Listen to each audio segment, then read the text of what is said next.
नमस्कार दोस्तों, as usual दोस्तों इस कंपैरिजन वीडियो में भी आपको सब कुछ डिटेल में जानने को मिलेगा एंड 12,000 के रेंज में आपको कौन सा फोन लेना चाहिए। अब आपको इस बारे में कोई कंफ्यूजन नहीं होना चाहिए क्योंकि इन दोनों वीडियोस और आज की इस वीडियो को मिलाकर कोई फोन बचा ही नहीं है 12,000 के प्राइस रेंज में कंपैरिजन के लिए। तो पूरा वीडियो देखिएगा, 8 दिन की मेहनत लगी है, वीडियो आपको जरूर पसंद आएगी।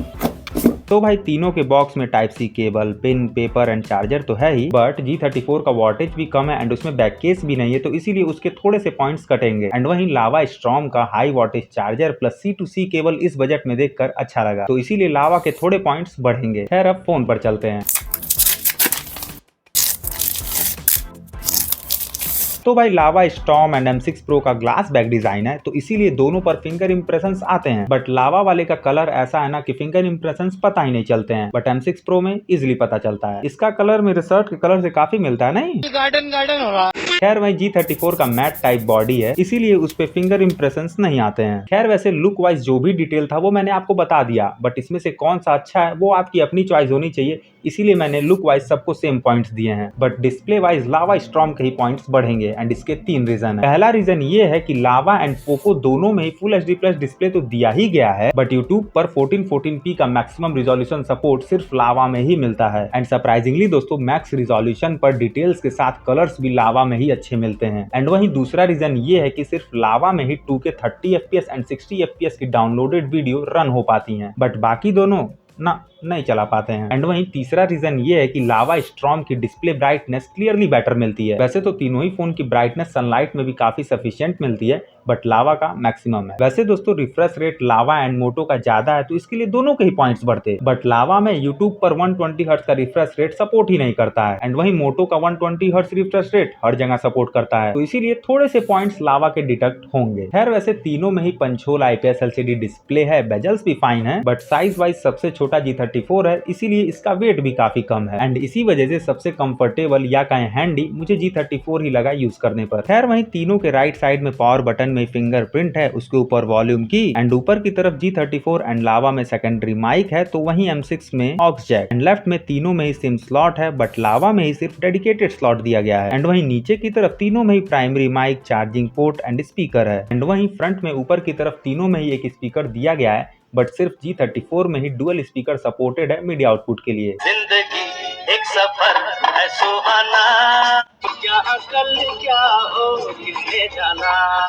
जिंदगी एक सफर है सुहाना। लाउडनेस एंड क्लियरिटी G34 की ही बढ़िया है, तो इस चीज के लिए इसके पॉइंट्स बढ़ेंगे। खैर इन सब चीजों को साइड हटाते हैं, अब सीधा चलते हैं परफॉर्मेंस पर। तो भाई लावा में ही सिर्फ मीडियाटेक का प्रोसेसर लगाया गया है, पर जो भी हो एंट्री स्कोर सबसे ज्यादा लावा के ही मिलते हैं, बट हाँ थ्रॉटल टेस्ट में थोड़ा सा बेहतर जिप्स स्कोर G34 का ही मिला, एंड तीनों का ही ग्राफ कहीं रेड नहीं हुआ, मतलब हीटिंग के चलते परफॉर्मेंस डाउन नहीं हुआ, बट क्या रियल लाइफ में भी सेम रिजल्ट मिलेंगे पता नहीं, कोई बात नहीं। उसी चीज को चेक करने के लिए मैं सबसे पहले गया छत पर धूप में। यहाँ दोस्तों रूम टेम्परेचर 27 डिग्री तक है एंड जोर जोर से हवा भी चल रहा है, देख सकते हैं सेटअप हिलने भी लग रहा है। तो ऐसे कुछ सिनेरियो में फुल ब्राइटनेस पर मैंने 30 मिनट का रिकॉर्डिंग किया, तो ऐसे कुछ रिजल्ट मिले, एंड रिजल्ट में आप देखें तो मैक्सिमम हीट मोटो का ही गया, बट अगर आप ध्यान से देखें तो तीनों के ही हीट में ज्यादा डिफरेंस नहीं था, तो इसका मतलब अगर आप तीनों ही से धूप में ब्लॉगिंग करते हैं तो हीटिंग के चलते आपको कोई परेशानी नहीं होगी। खैर हीटिंग को और अच्छे से जानने के लिए मैंने तीनों ही फोन में फुल ब्राइटनेस एंड 50% वॉल्यूम पर BGMI खेला, वो भी 1 घंटे तक, तो ऐसे कुछ रिजल्ट मिले जिसमें आप देखें तो 30 मिनट बाद सबसे ज्यादा पोको हीट गेन किया था, बट 60 मिनट तक के प्लेइंग के बाद तीनों ही फोन का टेम्परेचर सिमिलर टाइप था, तो यहाँ भी यही साबित होता है कि तीनों में ही कोई हीटिंग इशू नहीं है। बट स्पीड वाइज कौन सा फोन बेटर है उसको जानने के लिए सबसे पहले मैंने ऐप ओपनिंग टेस्ट किया। पहले BGMI ओपन किया तो मोटो एंड लावा एक टाइम पर ओपन हुए, एंड फिर इंस्टाग्राम ओपन किया, फिर फिल्मोरा को, फिर क्रोम को, एंड हर बार लावा मोटो सिमिलर स्पीड दे रहे थे, बट M6 Pro लेट था, इसीलिए M6 Pro के पॉइंट्स कटेंगे।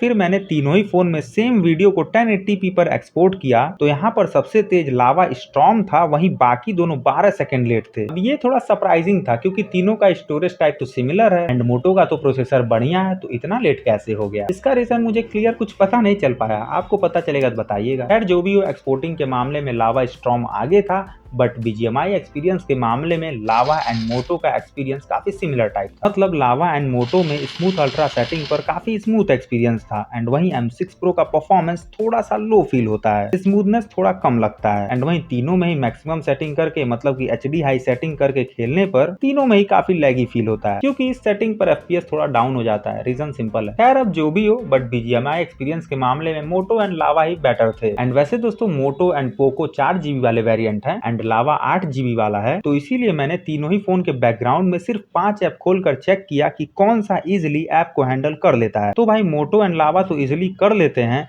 बट M6 Pro 5 ऐप भी हैंडल नहीं कर पाता है एंड ऐप्स डिस्ट्रॉय हो जाते हैं। तो भाई इतने सारे रिजल्ट्स के अकॉर्डिंग कहा जा सकता है कि परफॉर्मेंस के मामले में मोटो एंड लावा ही बेटर है एंड वहीं सॉफ्टवेयर वाइज भी मुझे यही दोनों फोन अच्छे लगे, क्योंकि लावा एंड मोटो में काफी क्लीन एक्सपीरियंस मिलता है, मतलब कि ब्लोटवेयर एंड एड्स फ्री। वहीं M6 Pro में ब्लोटवेयर प्लस एड्स दोनों मिलते हैं, पर हाँ एड्स थोड़े कम आप यहाँ से कर सकते हैं एंड ब्लोटवेयर को कुछ हद तक अनइंस्टॉल भी कर सकते हैं। एंड वैसे तीनों में ही दिसंबर का सिक्योरिटी पैच है, बट G34 में ही सिर्फ Android 14 है, जो कि काफी बड़ी बात है एंड मोटो ने Android 15 plus 3 year of security update का प्रॉमिस भी किया है एंड वहीं पोको एंड लावा में भी अपडेट्स के प्रॉमिस किए गए हैं, बट इन दोनों को पहले Android 14 कब नसीब होगा वो जानने वाली बात है। वैसे वीडियो अच्छी लग रही हो तो सब्सक्राइब कर सकते हैं। खैर वैसे फीचर वाइज देखें तो G34 में सेक करिए टॉर्च जल जाएगा, डबल टैप करिए स्क्रीनशॉट होगा, 2 टाइम ट्विस्ट करिए तो कैमरा खुल जाएगा एंड काफी सारे पर्सनलाइजेशन के भी ऑप्शंस मिल जाते हैं एंड वहीं लावा में नेटवर्क स्पीड मीटर इनबिल्ड है, प्लस इसमें भी काफी सारे कस्टमाइजेशन के ऑप्शंस मिलते हैं। बट पोको में ना ही कोई ज्यादा कस्टमाइजेशन के ऑप्शन है, ना ही कोई यूनिक फीचर है, प्लस ब्लोटवेयर एंड एड्स भी है, तो इसीलिए सॉफ्टवेयर के मामले में इसके थोड़े पॉइंट्स कटेंगे। खैर वहीं ये सारे कुछ अदर स्पेक्स हैं, तीनों के ही बढ़िया हैं, बट G34 में बैंड्स ज्यादा हैं, जो कि 5G नेटवर्क को थोड़ा अच्छे से इनहैंस करेगा। अब आप ये मत सोचिएगा कि इन दोनों में बैंड्स कम है तो इसमें 5G नेटवर्क खराब मिलेगा, ऐसा कुछ नहीं है। इन दोनों में भी जरूरत वाले सारे 5G बैंड्स मिलते हैं एंड रियल लाइफ में आप 8 5G बैंड 13 5G बैंड्स के बीच का अंतर पकड़ ही नहीं पाएंगे, पर फिर भी बैंड्स ज्यादा हैं तो G34 के पॉइंट्स बढ़ेंगे। नाउ अब कैमरे की बात करते हैं, तो ये कुछ अच्छे स्पेक्स हैं तीनों के एंड तीनों ही काफी अच्छे शॉट्स निकाल कर देते हैं, बट नेचुरल सैचुरेशन तीनों में ही नहीं मिलता है। किस्सा कुछ ऐसा है कि ह्यूमन के केस में मोटो 15% dark side, lava 25% bright side and वहीं M6 सिर्फ 10% ब्राइट साइड सैचुरेट करता है। मतलब M6 Pro थोड़ा ज्यादा ही क्लोज टू नेचुरल शॉट्स के कलर को रखता है, चाहे रियर से हो चाहे फ्रंट से। बट वहीं जब ग्रीन नेचर वाला सीन होता है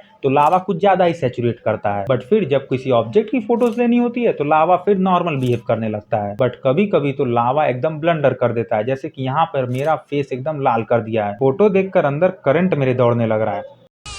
एंड ऐसा ही कुछ अनवेरिएबल सा सीन मुझे पोको M6 Pro में भी देखने को मिला। एंड वहीं किसी ऑब्जेक्ट की पिक्चर्स में देखिए तो कलर काफी फेड मिल रहा था M6 Pro में। बट वहीं दोस्तों मोटो G34 अपने एक्चुअल सैचुरेशन वाले कॉन्सेप्ट पर हर जगह तो नहीं बट मोस्टली जगह टिका रहा, इसी के चलते G34 के थोड़े पॉइंट्स बढ़ेंगे। यार वैसे डिटेलिंग्स की बात करें तो तीनों के ही सिमिलर टाइप ही हैं, बस 19-20 का ही फर्क था। बट फ्रंट कैमरे से लावा थोड़ा अजीब ही डिटेल्स देता है, लाइक मेरी दाढ़ी देखिए, जैसा लग रहा कोई ऑयल पेंटिंग किया है एंड यही किस्सा हर एक फोटो में था। वैसे देखे तो इसमें 16 मेगापिक्सल का कैमरा है, बट फिर भी ऐसा हो रहा तो इसका मतलब सॉफ्टवेयर में कैमरे ऑप्टिमाइजेशन वाला कॉन्सेप्ट अच्छा ही नहीं है इस फोन का। एंड वहीं लावा का ये ऑयल पेंटिंग वाला किस्सा मुझे 50 मेगापिक्सल की फोटोज में भी देखने को मिला। इस साड़ी घर में देखिए चाहे आप कूलर में देखिए, सिर्फ G34 ही अच्छा था, क्योंकि M6 Pro भी थोड़ा ग्रेनी टाइप डिटेल्स देता है। गजब का किस्सा है भाई। मैंने इन दोनों वीडियो में G34 के 50 मेगापिक्सल की बुराई की थी, क्योंकि नॉर्मल और 50 मेगापिक्सल की फोटोज की डिटेलिंग में कोई खास अंतर था नहीं, बट यहाँ पता चला कि यहाँ दो और शायर स्पेक्स वाले बैठे हुए हैं। अब जो भी हो बट यहाँ पर G34 ही बेटर है भाई। एंड वहीं 50 मेगापिक्सल में ही नहीं, डायनेमिक रेंज में भी G34 ही बेटर था। इसमें स्काई डिटेल्स देखिए, इसमें वॉल में डिटेल देखिए, इस वाले फोटो में भी देखिए तो बेटर डिटेल्स डार्क के साथ ब्राइट पार्ट में भी G34 ही देता है। एंड सेम किस्सा फ्रंट कैमरे से भी है, better optimization and dynamic range G34 का ही बेटर है। एंड इवन आप नाइट मोड की शॉट्स में देखें तो डिटेल्स को देखिए G34 का ही बेटर है। एंड वहीं आप पोर्ट्रेट शॉट देखिए तो एज डिटेक्शन में डिफरेंस तो नहीं है, बट ब्लर टोन में तीनों के ही डिफरेंस है, तो इसमें आपकी पसंद होनी चाहिए कि आपको कौन सा टोन अच्छा लगता है। बट G34 बैकग्राउंड को ऑप्टिमाइज करके ब्लर कर रहा था, तो ये चीज मुझे इंप्रेस करता है। एंड वहीं मैक्रो लेंस सिर्फ G34 में है, जो कि M6 Pro के कंपेयर में इफेक्टिव तो है, बट लावा के 1x शॉट्स को जूम करने पर सेम टाइप की डिटेलिंग्स मिल जाती हैं। एंड वहीं अल्ट्रा वाइड सिर्फ लावा में ही है, जिससे अच्छी खासी वाइडनेस मिलती है। एंड वैसे G34 में 8x, लावा में 4x एंड M6 Pro में 10x तक जूम होता है एंड तीनों में ही डिजिटल जूम होता है, तो इसीलिए इक्वल रेशियो में जूम करके देखने पर डिटेल्स में कोई अंतर नहीं मिलता है। बट लावा यहाँ पे भी थोड़ा ऑयल पेंटिंग कर रहा था, तो लावा को इस चीज को जल्दी ठीक करना चाहिए। खैर वीडियोग्राफी की बात करें तो सैचुरेशन में किस्सा वही फोटोग्राफी वाला है। M6 Pro थोड़ा ज्यादा क्लोज टू नेचुरल है एंड G34 थोड़ा क्रिस्पी रखता है सैचुरेशन को। एंड वहीं डायनेमिक रेंज यहाँ पर भी G34 का ही बेटर था। एक्सपोजर बैलेंस एंड ऑप्टिमाइजेशन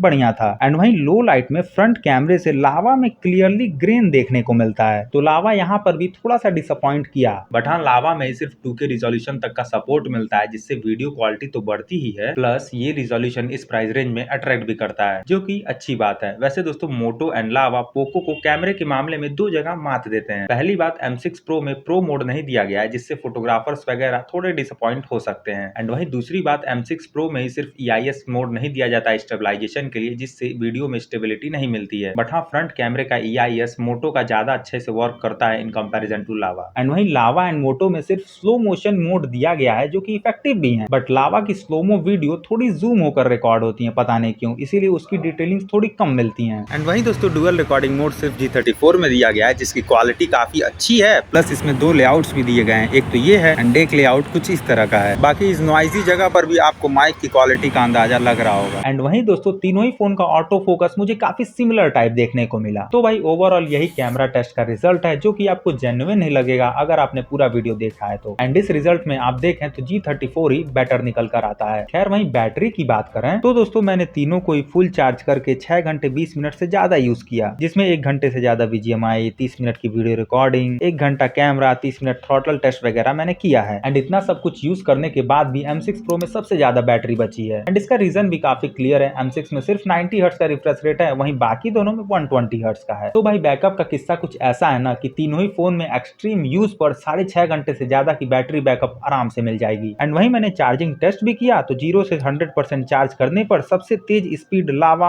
आंधी की थी। हाँ भाई, स्टॉर्म मतलब आंधी ही होता है। खैर वैसे मैंने तीनों ही फोन के सारे सेंसर्स को भी चेक किया, तो ऑटो ब्राइटनेस तीनों में है, तीनों का ही अच्छा वर्क करता है। बट G34 कभी कभी स्लो फील हो सकता है, बट जो fingerprint and face unlock speed था वो तीनों का ही काफी बढ़िया था। एंड तीनों ही फोन के स्पीड में कोई डिफरेंस निकाल पाना थोड़ा मुश्किल था। बट हाँ, जायरोस्कोप सेंसर सिर्फ मोटो एंड लावा का ही बेटर था, लेटेंसी नहीं थी। वहीं पोको M6 Pro का जायरोस्कोप काफी स्लो था, जो कि आप क्लियरली देख सकते हैं। तो भाई हर एक रिजल्ट दिखाने के बाद आपके सामने मैं ये पॉइंट्स टेबल रख रहा हूँ। एंड इस पॉइंट्स टेबल में क्यों पॉइंट्स कम एंड ज्यादा हैं वो मैं आपको स्टार्टिंग से ही बताते आ रहा हूँ। तो टेबल के अकॉर्डिंग क्लियर विनर G34 ही निकल कर आता है, चाहे कैमरे के मामले में हो, चाहे परफॉर्मेंस, चाहे सॉफ्टवेयर। एंड वहीं लावा का कैमरा सेक्शन थोड़ा सा गड़बड़ हो गया, नहीं तो इस फोन का भी performance, software and display mind blowing है इस बजट में। एंड वहीं M6 Pro के बैटरी को छोड़ दें तो काफी चीजों में पीछे है ये फोन। ये डिवाइस अच्छा है बट इन दोनों के कंपैरिजन में मात खा जाता है। तो भाई होप अब आपको क्लियरिटी मिल गई होगी कि 12,000 में आपको कौन सा फोन लेना चाहिए।